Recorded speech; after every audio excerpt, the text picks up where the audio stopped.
Ken Trahan with Lenny Vangilder. It's our First NBC Bank weekend preview, brought to you by First NBC Bank with 39 locations throughout southeast Louisiana and into the Florida Panhandle.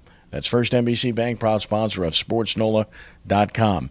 LSU has its new offensive coordinator. He is Matt Canada. He comes from Pittsburgh, was at North Carolina State, has a pretty deep resume, was highly recommended by Dave Aranda. That in itself is a good thing, and we'll see how it goes.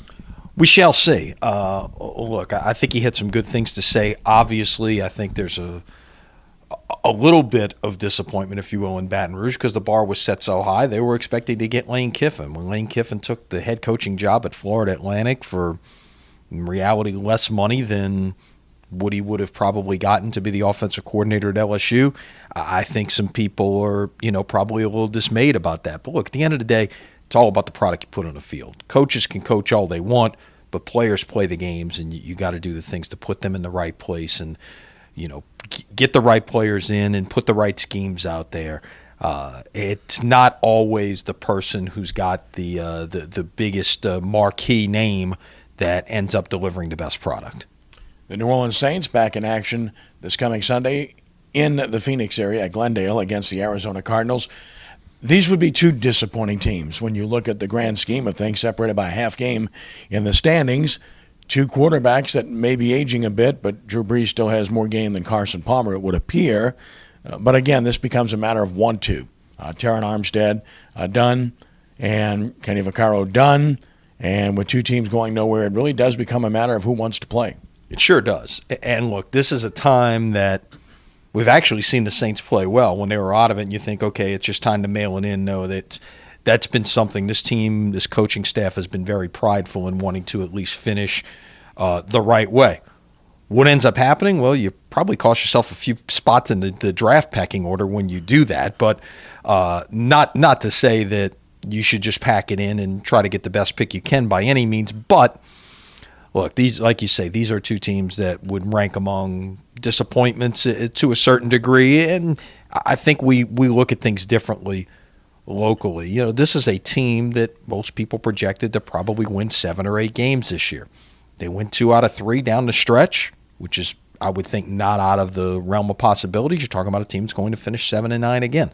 This might be a better team than the last couple of years. Why? Because they've played a lot tougher schedule. You look at the teams that they've lost to, and for the most part, with the exception of the one loss to Carolina, these have all been very good teams they've lost to. We said before the year this was going to be a much tougher schedule. And look, is it disappointing? Yes, because of how close you came in some of these games, and one play or 2 plays that probably made the difference between losing and winning. The R&L Carriers New Orleans Bowl taking place Saturday night in the Mercedes-Benz Superdome. The Southern Miss Golden Eagles and the University of Louisiana Lafayette Raging Cajuns. This looks like a good matchup on paper. It looks like a good matchup for the stands. I would think so. In fact, here's one I'll throw at you. Could there potentially be more people in the stands this Saturday than when the Saints come home to play a Christmas Eve 3:25 game next Saturday? Just saying, wouldn't rule it out. I think this is one of those games. Look, at the end of the day, what are bowl games for? It's a couple of things. From a school perspective, it's a little bit of it's prestige. It's the opportunity to get those additional practice as a springboard to next year. For the cities, it's an opportunity for economic impact. And when you're bringing in 2 schools that are a 2-hour drive away, that is a great opportunity to get a lot of people in your city this weekend, and hopefully we'll see that reflected Saturday night. The New Orleans Pelicans face a tough weekend schedule here, and they are still behind the 8 ball from the standpoint of performance. Earlier in the week, they played spirited against Golden State, but went dry in the last 5 minutes, and you can't do that against a good team. No, you can't, but there are some that would probably tell you that's as good an effort as they've put forth this year, at least at times, and it was certainly very good. I mean, you look at Golden State is just remarkable. I mean, the streak that was on the line Tuesday night, they have not lost back-to-back games now in 2 seasons. I think, what's the number, 112 games now, something like that? That is amazing, and they had that streak to try to maintain because they were coming in off a loss. It's no easier for the Pelicans this weekend, having to go to Houston and then go to San Antonio. And in San Antonio Sunday night, they're going to retire Tim Duncan's number 21, so that place is just going to be rocking.